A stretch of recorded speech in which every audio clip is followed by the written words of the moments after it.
press subscribe, bell icon and like button. jainworld.com 25 years of service to Jainism. हमारा जिंदगी का ध्येय है सुखी होना, मन शांति प्राप्त करना। फेस्टिविटी है, जॉय है, सेलिब्रेशन है, ये हमारी जिंदगी में आ जाए। हम आनंदित रहे, उल्लासित रहे। मगर रियलिटी में होता उल्टा ही है।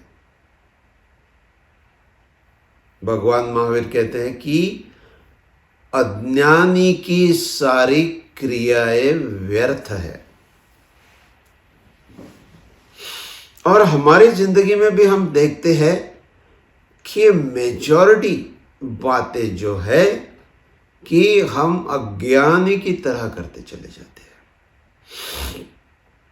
जाहिर है हम सुख की तलाश में निकले हैं, मगर क्योंकि अज्ञानी बनकर निकले हैं तो अंत में हमें दुख ही मिलने वाला है, मनस्ताप ही मिलने वाला है, पश्चाताप ही मिलने वाला है कि अरे ये कैसे हो गया। मैं तो सुख की तलाश में निकला, इतने एफर्ट्स किए, इतने प्रयत्न किए, इतनी मेहनत की, इतना समय उसमें लगाया, इतनी बाकी सारी रिसोर्सेस उसमें लगाई, और अंत में जो है कि जो चाहता वह प्राप्त नहीं हुआ।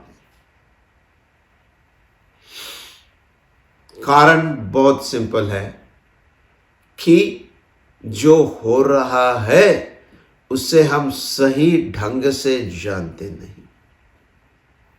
हम अपने आप को ही नहीं जानते। तो यदि अब आप क्या हो ये आप नहीं जानते तो जो आप कर रहे हो जाहिर है कि वो गलत होगा, क्योंकि जो करने वाला है उसी को आप नहीं जानते। तो जैसे जैसे जो करने वाला है उसको आप जानने चले जाते हो, ज्यादा जानते हो, तो आपके परिणाम जो है आप जैसे चाहते हो वैसे आने शुरू हो जाते हैं। बहुत सी बातें हैं बचपन से, हम कुछ संस्कार है हमारे, कुछ माता पिता ने सिखाया, कुछ सोसाइटी ने सिखाया, कुछ स्कूल में टीचर्स ने सिखाया, फिर बाकी हमने कहीं पढ़े, किताबें पढ़ी, रेडियो सुना, टीवी में देखा, इंटरनेट पे गूगल सर्च किया, इधर उधर बातें पढ़ी, सब किया। ये सारा हमारा इकट्ठा हो गया है। एक वैल्यू सिस्टम हमें मिली है, माता पिता ने दी होगी, सोसाइटी ने दी होगी, टीचर्स ने दी होगी। ऑफिस में काम करते हैं तो उस ऑफिस के कुछ ऑब्जेक्टिव्स होंगे, रूल्स रेगुलेशन होंगे, सोसाइटी के रूल्स रेगुलेशन होंगे। तो एक वैल्यू सिस्टम हमने पकड़ के रखी है, और ये सब मिलकर बनी है हमारी पर्सनैलिटी, हमारा व्यक्तित्व। और जब तक हम इस व्यक्तित्व के जो पहलू है उसे नहीं समझते, तब तक जो काम हम कर रहे हैं उसमें से बहुतांश जो है अज्ञानी की क्रियाएं हैं, और अज्ञानी क्रियाएं व्यर्थ है, वो हमें दुख, मनस्ताप, संताप, पश्चाताप इसी की ओर ले जाएगी। और इसीलिए बहुत इंपॉर्टेंट है कि हमारी पर्सनैलिटी की जो 7 लेयर्स है, there are 7 layers of our personality, तो वो 7 लेयर्स पर्सनैलिटी के हमें अंडरस्टैंड करनी है, और जो एक्शन हम कर रहे हैं वो किस लेयर से आ रहा है उसको समझना है। और वंस यू अंडरस्टैंड कि भाई ये मेरी एक्शन है, ये मेरे पर्सनैलिटी के लेयर से आ रही है, तो फिर उसमें करेक्टिव एक्शन लेना बहुत आसान हो सकता है। मगर जब तक हम ये नहीं जानते तो बहुत मुश्किल है कि हमारी क्रियाएं सही होगी। इसलिए हम देखते हैं कि 99% लोग जो है वो अज्ञानी क्रियाएं करते चले जाते हैं, उनकी ज़िंदगी भी ख़त्म होती है मगर उनकी अज्ञानी क्रियाएं बंद होती नहीं। और बहुत से लोगों को ये भी पता नहीं कि उनकी क्रियाएं जो है अज्ञानी की क्रियाएं हैं। तो इसीलिए हमें बहुत बहुत अलर्ट होके ध्यान के मार्ग पे जाना है।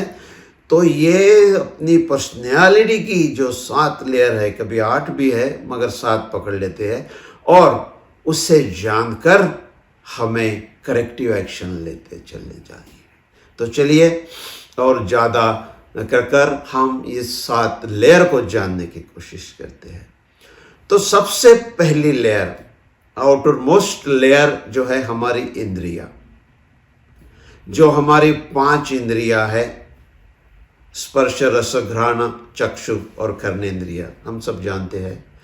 तो इस 5 इंद्रियों के कारण ही हम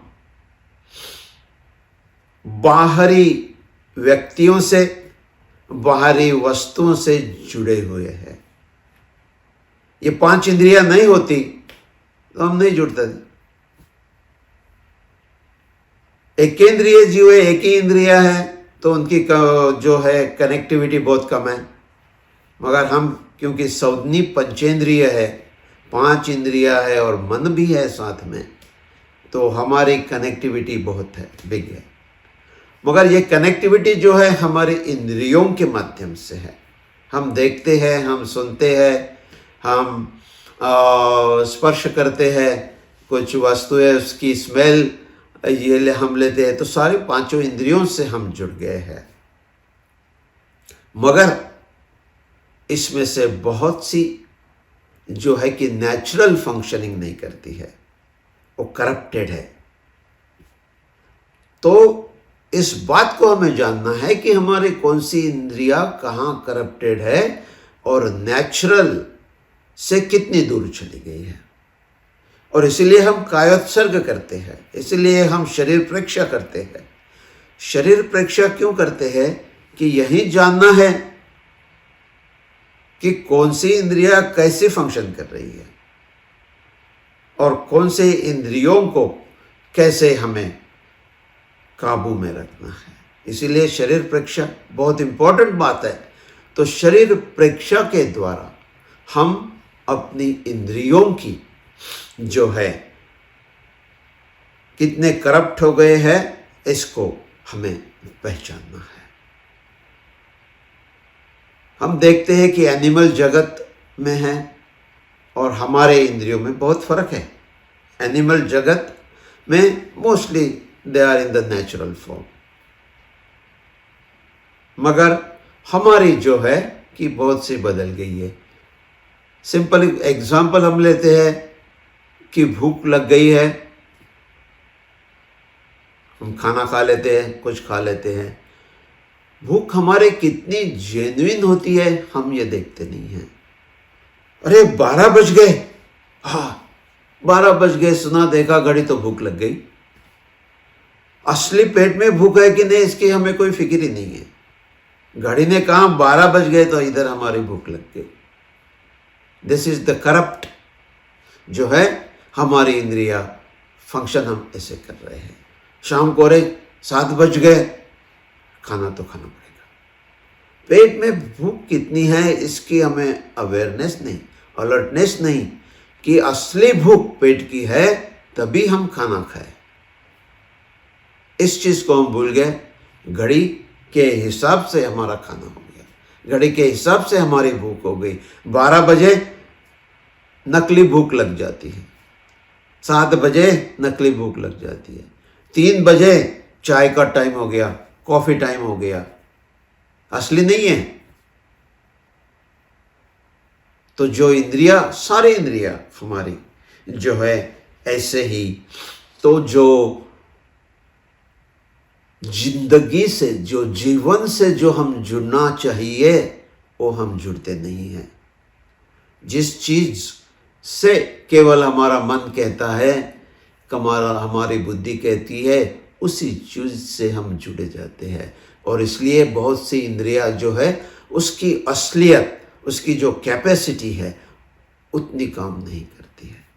स्मेल की कैपेसिटी देख लीजिए एनिमल की, और हमारी जो इंद्रियां बनी है वही है, बॉडी में इसकी फंक्शनिंग वही उसी प्रकार से होती है।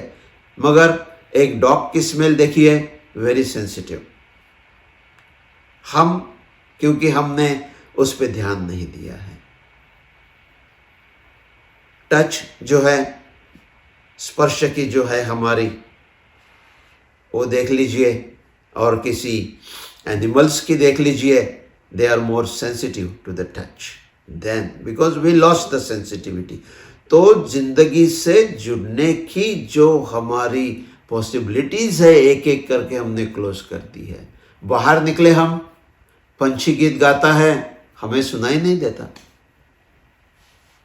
केवल यूट्यूब पे हमें सुनना चाहते हैं, केवल टीवी पे। जो जिंदगी ने दिया है नेचुरल, उससे जुड़ने की हमारी जो कैपेसिटी है भूल गए हैं। सूरज उगता है, सारी दुनिया प्रफुल्लित हो जाती है, मगर हम नहीं होते। क्यों? कि हमारी जो इंद्रिया है नेचर से बिछड़ गई है।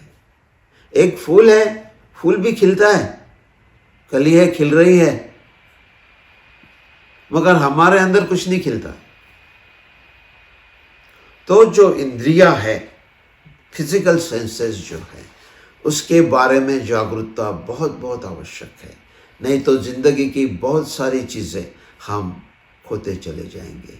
एक आदमी आता है, सेकेंड करता है आपसे, देखा, अरे उसका हाथ तो मुर्दे की तरह है, न उसमें कोई गर्माहट है, न उसमें कोई जिंदगी है। मगर आप उसे पूछे, भाई कैसे हो, how are you? Oh fine. कुछ फाइन नहीं है। उसके हाथ में न गर्मी है, न जिंदगी है, न कोई मुर्दा हाथ है। अवेयरनेस सब चली गई।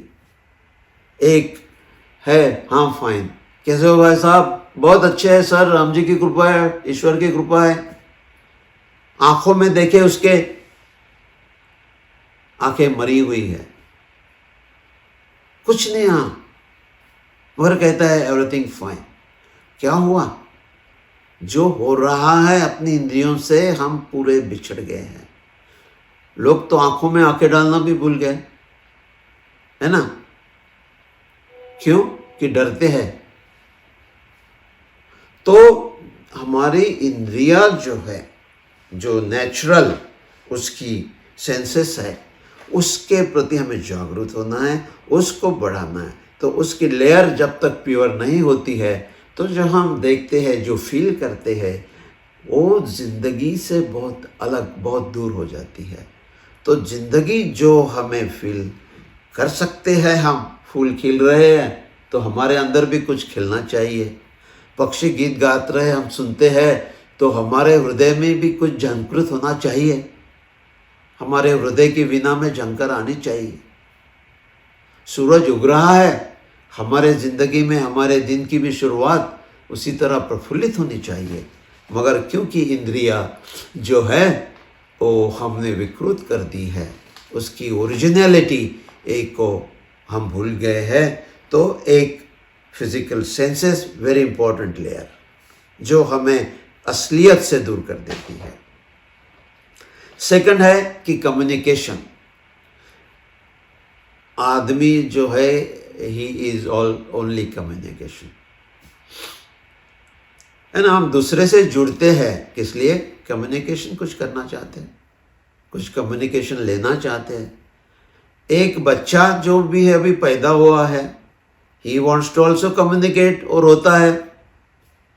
हाँ, माना कि उसे लैंग्वेज अभी तक नहीं आती है, माना कि उसकी वोकेबलरी अभी कुछ नहीं है, मगर नेचर ने उसे दे दिया पावरफुल रोने की। तो जब उसे अटेंशन चाहिए तो रोता है, कम्युनिकेट करता है कि भाई मुझे भूख लग गई, कि मुझे प्यास लग गई, कि कपड़े गीले हो गए या कुछ हो गया। एक कम्युनिकेशन। तो हजारों प्रकार से हमारे कम्युनिकेशन आज चलती है। आज के ज़माने में बहुत सी चीज़ें हैं, जो कोई हमें कुछ कहता है, कुछ हम पढ़ते हैं, कुछ सुनते हैं, कुछ इंटरनेट पे देखते हैं, कुछ टीवी पे देखते हैं, कुछ चर्चाएं होती है, कुछ हमें पढ़ाया जाता है, ऑफिस में कुछ नई स्किल सिखाई जाती है, नई टेक्नोलॉजी सिखाई जाती है। मतलब है कि हर क्षण हम कम्युनिकेट कर रहे हैं। मगर ये कम्युनिकेशन कितना सही है, कितना गलत है, इस बात की एनालिसिस को हम करते नहीं हैं। एक आदमी था, उसका नेबर उसके बॉर्डर में, उसके कंपाउंड में कचरा डालता था। तो इसने जाके झगड़ा किया उससे। नेबर बहुत स्ट्रांग था, फिजिकल वेल बिल्ट था। तो उसने कहा, अरे जा, तू क्या कर सकता है, कल से तेरे दरवाजे के सामने मैं कचरा डालूंगा। फिर नेक्स्ट डे आया, देखा दरवाजे के सामने कचरा पड़ा है। फिर जाके झगड़ा किया उसने, अरे भाई ये क्या कर रहे हो आप? बोले, तुमको बोला ना ज़्यादा आवाज़ नहीं करने का, कल आके मैं तुम्हारे घर में कचरा डालूंगा। मॉर्निंग आया, उसने बेल बजाई, इसने दरवाज़ा खोला, झटके से उसने अंदर घुस गया, कचरा डाल दिया, चला गया। अब इस आदमी ने पुलिस कंप्लेंट की, कचरा हटवाया, फिर कचरा आना बंद हो गया। मगर लोग हमारी खोपड़ी में कचरा डालते रहते हैं, चारों ओर से हमारी खोपड़ी में कचरा आते रहता है, मगर हम बड़े खुश हैं। जितना ज़्यादा कचरा आएगा उतने ज़्यादा हम खुश होते हैं। घर में कचरा डाला तो झगड़ने के लिए तैयार है, मगर दिमाग में कचरा जो डाला जा रहा है उसके प्रति अवेयरनेस होनी चाहिए। चारों ओर से कचरा आ रहा है। टीवी पे कोई ऐड करता है, वो ऐड हमें कितनी इन्फ्लुएंस करती है। वो ऐड देख के कोई हीरो ये पहनता है तो हम भी उसी फैशन में चले जाते हैं। आईफोन के लिए लाइन लगी है, हमें भी लगता है अरे चलो नया आईफोन हो गया, आज नहीं तो कल तो लेना ही पड़ेगा। कोविड-19 वायरस आ गया, हजारों एक्सपर्ट ओवरनाइट पैदा हो गए। यूट्यूब पे है, व्हाट्सएप पे है, फेसबुक पे है। एक वायरस के हजारों सॉल्यूशंस आ गए, हजारों ट्रीटमेंट आ गई, लोग फॉलो करते हैं। एक हमारा फ्रेंड है, वो दिन में 7 बार काढ़ा लेता है, सवेरे एक अलग, दो अलग। 2 महीने के बाद, 3 महीने के बाद उसकी बॉडी खराब हो गई, कॉन्स्टिपेशन होने लगा, बाकी कुछ होने लगा। क्यों? कि खोपड़ी में जो डाला जा रहा है उसमें कितना कचरा है और कितना सही है, इसकी एनालिसिस करना हम भूल गए। जो भी आता है खोपड़ी में हम एक्सेप्ट कर लेते हैं, और ये सबसे बड़ी हमारी प्रॉब्लम है। और आज के ज़माने में तो जैसे हम कहते हैं कि एक्सप्लोजन ऑफ इंफॉर्मेशन है ना। आपको एक छोटी चीज चाहिए तो यू गेट 1 मिलियन ऑप्शंस। बड़ा चैलेंजिंग हो गया है सिलेक्ट करना कि क्या सही है क्या गलत है। जिसकी ज़्यादा प्रोपोगंडा होता है हम समझ लेते हैं ये सही है।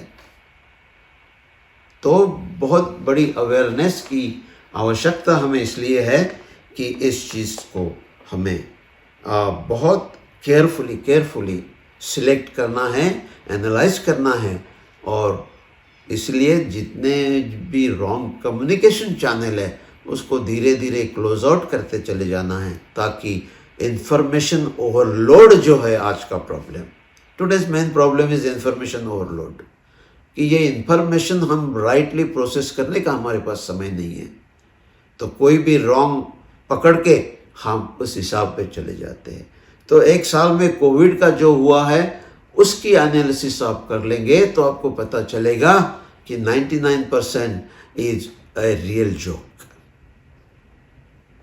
है ना। कोई भी उठता है एक्सपर्ट बन के एडवाइस देता है और हजारों फॉलो करते हैं, मगर उस हजारों में हम नहीं हैं, इसी की हमें ये बिल्कुल गारंटी लेनी है। तो इसको एनालिसिस करते चले जाना है। सेकंड इम्पॉर्टेंट लेयर, तो इसीलिए हम कहते हैं कि भाई most important learning is difficult but unlearning is more difficult. और ध्यान के मार्ग में जाना है, सेल्फ प्यूरिफिकेशन के मार्ग में जाना है, तो unlearning is very very very important. तो you have to become completely at a neutral level, center. Third part है कि रैशनलाइजेशन, तर्क बुद्धि, लॉजिक, रीजनिंग। तो वेरी वेरी इंपॉर्टेंट स्किल्स है। जब हम जॉब करते हैं, आजीविका करते हैं, बाहर से रिलेट करते हैं, तो these are all important skill. Logic, reasoning, analysis, interpretation, correlation, projection, imagination, these are all very very good skills, but बहुत important है कि कहीं ये ही हमें धोखा ना दे दे, क्योंकि जो भी हम करेंगे that is dependent on जो हमारी मेमोरी है, जो हमारी स्मृति है, उसी के आधार पर इतना चलेगा। All your interpretation, correlation, everything is dependent on only what you know. तो उसकी बड़ी लिमिटेशन है, and that we should be aware. नहीं तो एक अहंकार आदमी का होता है कि अरे आई एम वेरी नॉलेजेबल, मैं तो इतना क्वालिफाइड हूँ, इस यूनिवर्सिटी से गोल्ड मेडल है, वहाँ से गोल्ड मेडल है, इतनी बड़ी कंपनी में काम करता हूँ, इतनी बड़ी पोजीशन में काम करता हूँ। This is not enough. इस अहंकार में यदि आप डूबते रहेंगे कि what I know is the only correct, तो definitely you will be much away from reality in the life. तो इसको बिल्कुल बिल्कुल हमें ये करने का है कि भाई साहब, तर्क बुद्धि की एक मर्यादा है ना। तर्क बुद्धि से परे जो ज्ञान है, जिसको हम अतीन्द्रिय ज्ञान कहते हैं, तो हमारे शास्त्रों में कहा है कि that is the real knowledge, that comes out of your own experience. अपनी अनुभूति से जो आया है वही असली नॉलेज है। बाकी जो सारा है वो किसी से सुना, किसी से जाना, कहाँ पढ़ा है, कहाँ, तो दिस इज ऑल मेमोराइज्ड, जो स्मृति जिसे हम श्रुतक ज्ञान कहते हैं। तो श्रुतक ज्ञान की अपनी मर्यादा है, उसके हिसाब से जो लॉजिक रीजनिंग होती है उसकी भी उतनी ही लिमिटेशन होगी। तो इसीलिए कहते हैं कि what you know, you are slave of what you know. जो आप जानते हैं वही आपकी पैरों की बेड़ी बन जाती है, वही आपको जकड़ लेती है, वही आपको पीछे रोक लेती है। तो ये अवेयरनेस यहाँ पे होनी चाहिए। तो एक साधु था, अच्छा बहुत, तो उसकी गुफा जो थी पहाड़ी पर गुफा में रहता था। वो छोटी सी गुफा थी, एक आदमी के लिए काफ़ी, और कुछ नहीं था उसके पास। एक कटोरी थी, कुछ वो सवेरे इधर उधर से कुछ खाना बना लेता था वो कटोरी में लेके, मगर बहुत फेमस था। तो एक आदमी आया मिलने, से बहुत दूर से आ गया। तो पहुँचते पहुँचते शाम हो गई। तो उसने कहा कि आपसे मिलना था, आपसे कुछ मोटिवेशन लेनी थी, इंस्पिरेशन लेनी थी, और कुछ मैं इतना ध्यान करता हूँ, इतना ऐसे करता हूँ, तो आपसे भी कुछ लेके और आगे बढ़ना था। तो उसने कहा कि चलो रात हो गई है, आप यहीं सो जाओ, सवेरे नाश्ता वाश्ता कर लेते हैं, उसके बाद हम डिस्कशन करते हैं। तो सो गए।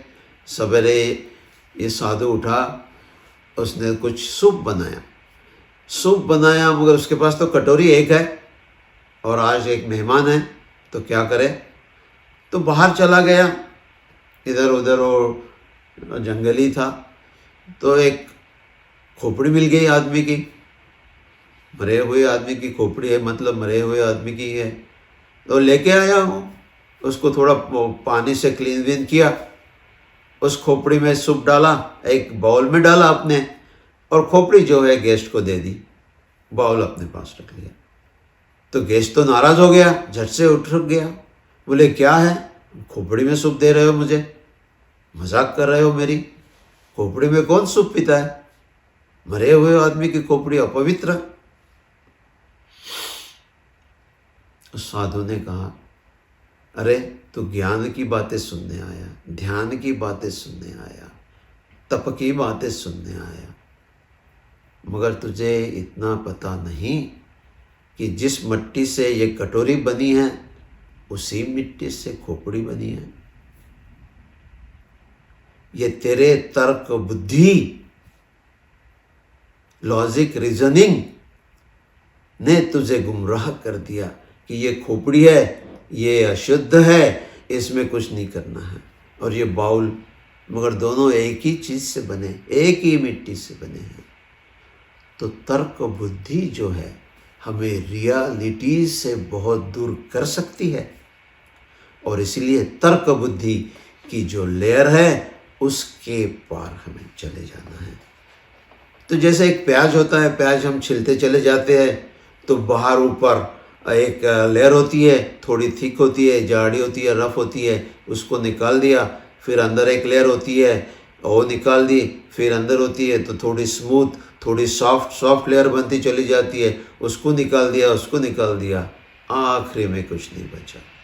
इसी प्रकार से ये जो हमारी पर्सनैलिटी की लेयर्स हम डिस्कस कर रहे हैं उसको एक एक करके हमें अलग करना है, ताकि जो जिंदगी की रियलिटी है, अस्तित्व की जो रियलिटी है, उससे हम डायरेक्टली कनेक्ट हो सके। तो चलिए अगली जो बात है कि सूडो फीलिंग्स वेरी इंपॉर्टेंट, एक लेयर डीपर लेयर है। और तो सूडो फीलिंग्स क्या होती है कि हमें लगता है कि ये जो मेरी भावना है ये असली है, सही है, मगर बहुत बार ये सूडो होती है। बहुत कारण होते हैं कि क्यों सूडो फीलिंग में हम जकड़ जाते हैं।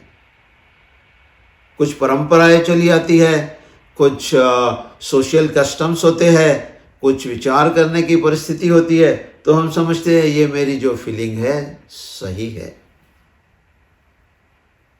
मगर सूडो फीलिंग जो है उसको पहचानना बहुत इम्पोर्टेंट है, नहीं तो ये जिंदगी भर के लिए हमें गुमराह कर सकती है। तो एक आदमी था, बड़ा दुकान था उसका, 4 बेटे थे, और वो भी तो बड़ी उसकी हवेली भी थी, बड़ी हवेली बनाई है उसने। तो बैठा है दुकान में, बिजनेस चल रहा है, उसका छोटा बेटा आता है दौड़ते दौड़ते कि घर में आग लगी है। जाता है दौड़ते, देखा, अरे बाप रे, सारा घर जल रहा है। इतनी मेहनत से बनाया है, इतने पैसे खर्च किए, इतने अच्छे फर्निशिंग लगाए, कितना खर्चा किया डेकोरेशन के लिए, जल रहा है सारा। रोने लगा, छाती पीट कर रोने लगा। इतने में नंबर 2 का बेटा आया, बोले पिताजी क्यों रोते हो? अरे अपना नया घर बन गया है ना, तो बड़े भैया ने इस घर का सौदा कल ही कर लिया था, रात को बेच दिया है किसी को, आप फिक्र क्यों करते हो? जो जल रहा है अभी किसी का है। तो इस आदमी के आंसू रुक गए। अब वो हंसने लगा, चलो अपना क्या जाता है, जल रहा है घर। इतने में तीसरा बेटा आ गया। आप पिताजी को हंसते हुए देखे तो एकदम चकित हो गया। उसने बोला क्या हो गया पिताजी, घर जल रहा है अपना, आप हंस रहे? अरे बेटा, तेरे बड़े भाई ने तो बेच दिया इसे कल। तो बोले नहीं ऐसी बात नहीं है, वो सौदा होने वाला था मगर हुआ नहीं, फाइनल नहीं हुआ। अब इस आदमी के आंसू और शुरू हो गए, छाती पीटने लगा, अरे हाय मैं तो लुट गया, मर गया।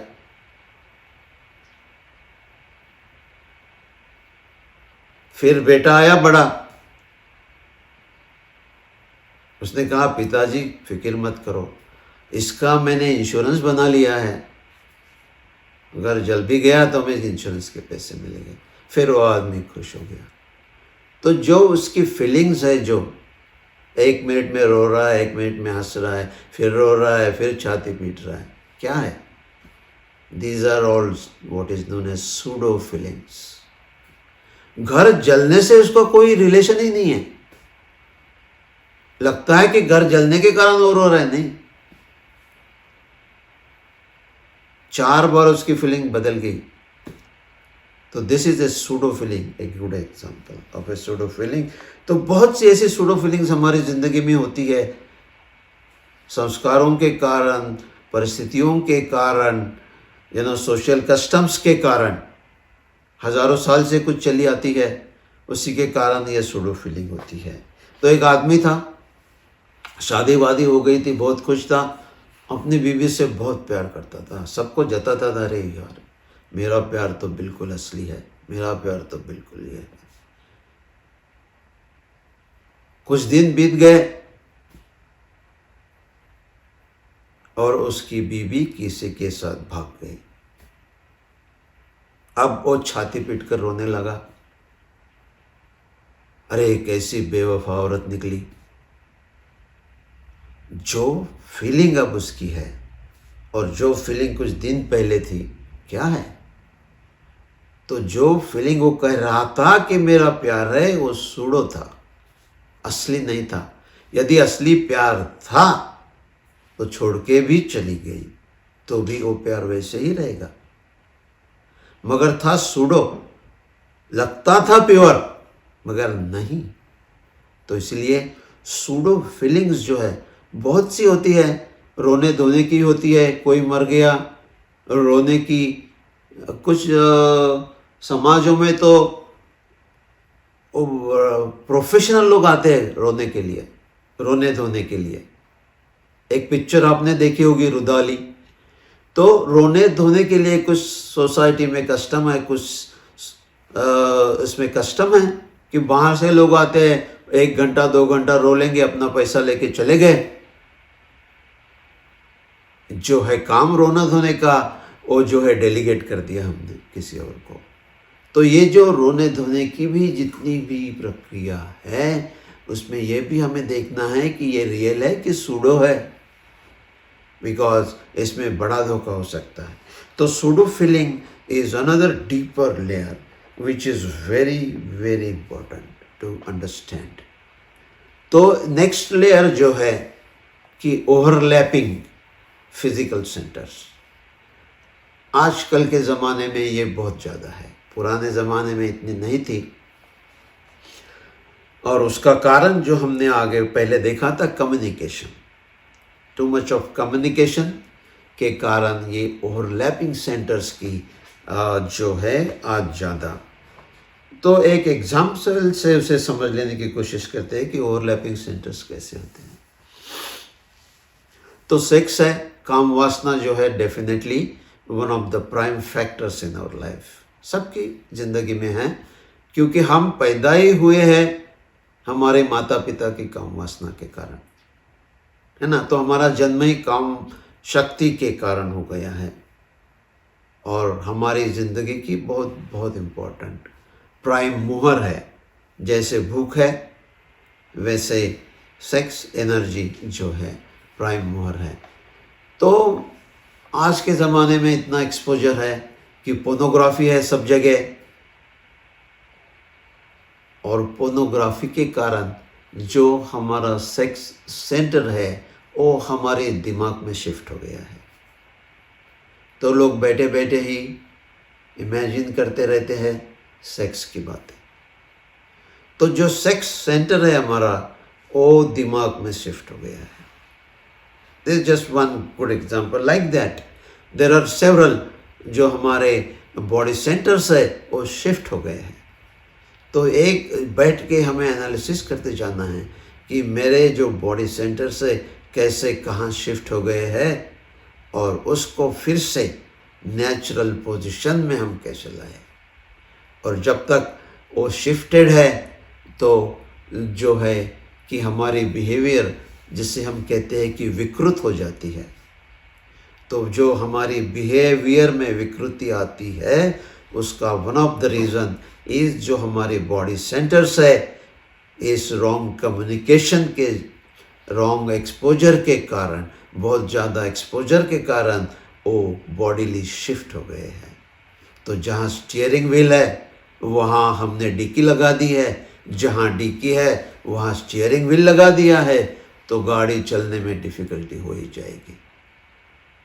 तो ये जो हमारी सेंटर्स शिफ्ट हो गए हैं, ओवरलैपिंग हो गए हैं, उसको देखना, उसको समझना और उसके प्रति करेक्टिव एक्शन लेना, ये बहुत बहुत इम्पोर्टेंट बात है। नेक्स्ट बात जो है instinct, and this is also related to the shifting और ओवरलैपिंग ऑफ द सेंटर। जो नेचुरल इंस्टिंक्ट है हमारी, जिसे हम संज्ञा कहते हैं, तो संज्ञाएँ भी बहुत सी हमारी करप्ट होती चली जा रही है। भूख का, हंगर का हमने एक उदाहरण लिया था, that is also applicable here. जो भूख की इंस्टिंक्ट है वो हमारे क्लॉक ने उसे बिगाड़ दिया है। उसी प्रकार बाकी भी सारी चीज़ें हैं।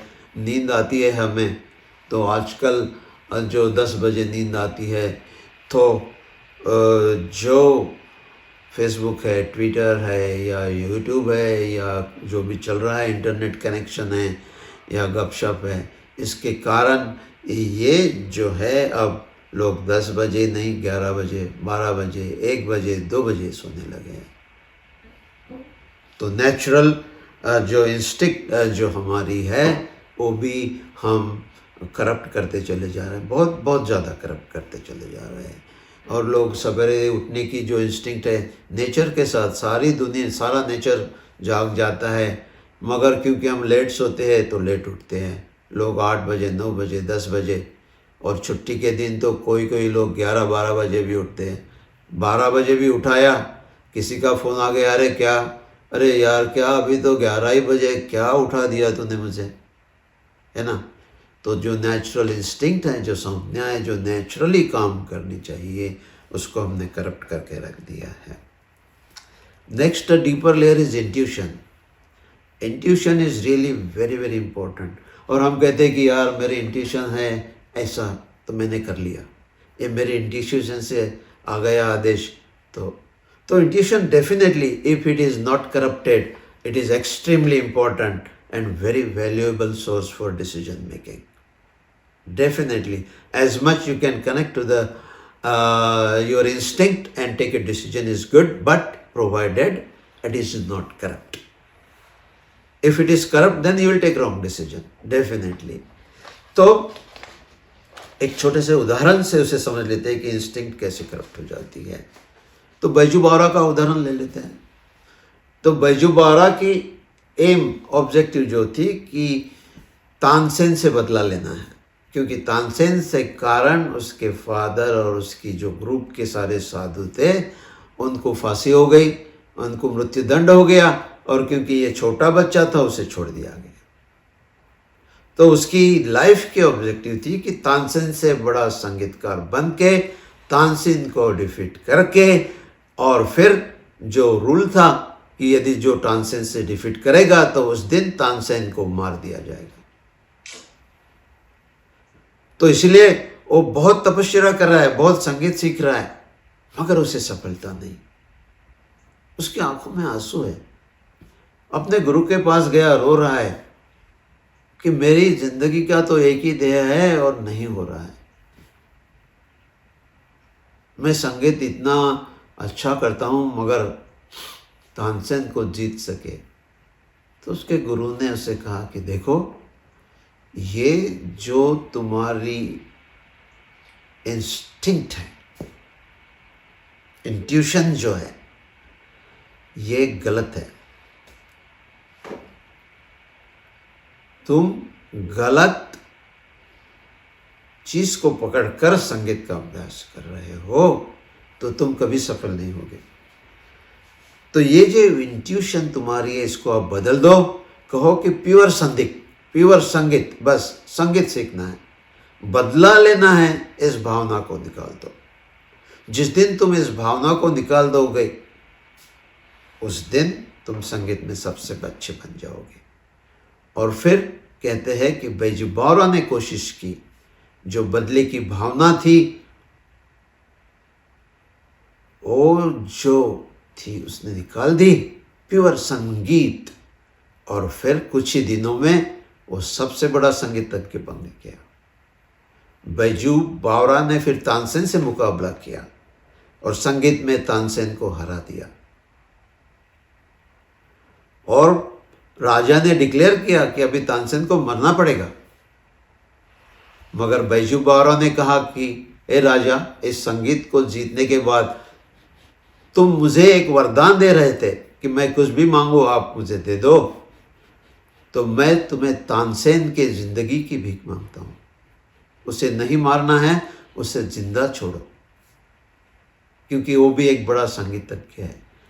तो जो हमारी इंट्यूशन है वो यदि रॉन्ग चली जाए तो हम अच्छे काम नहीं कर सकेंगे, और उसको करेक्ट कर लेंगे। तो बैजू बावरा जो रॉन्ग इंस्टिंक्ट लेके चला था वो उसने करेक्ट कर ली, तो सबसे बड़ा संगीतज्ञ भी बन गया और एक अच्छा इंसान भी बन गया। उसी तानसेन को उसने बचाया जिससे उसे बदला लेना था। तो जो हमारी करप्ट इंट्यूशन है उसे हमें करेक्ट करना पड़ेगा। और लास्ट जो है अहंकार। अहंकार हमारी पर्सनैलिटी में सब जगह भरा है, इन ऑल लेयर्स। और अहंकार एक बहुरूपिया है, अनेक अनेक रूप में आता है और हम फंस जाते हैं। तो अहंकार पे हम एक अलग से बात करेंगे, क्योंकि उसकी बहुत गहराइयों में हमें बातें करनी है।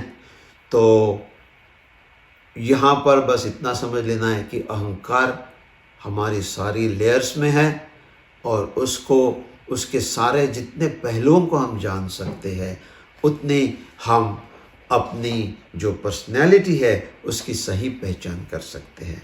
तो दोस्तों, आज हमने देखा कि हमारी पर्सनैलिटी की जो लेयर्स है अलग अलग, उसे जब तक हम नहीं जानते, इतने सारे लेयर्स हैं, और हर लेयर पे जो है कि हमारा पैर फिसल सकता है, हम गलत ढंग में जा सकते हैं, हम अज्ञानी बनकर काम कर सकते हैं, और अज्ञानी की सारी क्रियाएं व्यर्थ है। 99% जो है लोग उसी में चले जाते हैं। और क्योंकि हम ध्यान साधना में जा रहे हैं तो हमें इस बात का जो है अवेयरनेस होनी चाहिए, अलर्टनेस होनी चाहिए, ताकि हम उस बात से बच सके। तो बस ये 7 इम्पॉर्टेंट लेयर्स, इसको हमेशा याद रखना है। कोई भी क्वेश्चन है तो हम यहाँ ले सकते हैं, 1 या 2 question.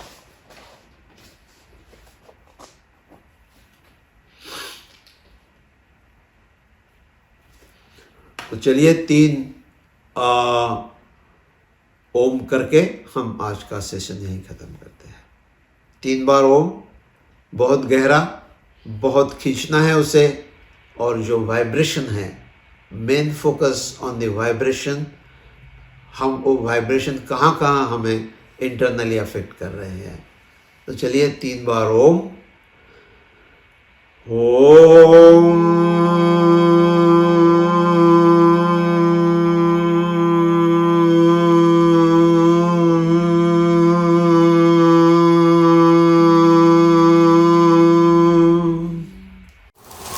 Press subscribe, bell icon and like button. jainworld.com 25 years of service to Jainism.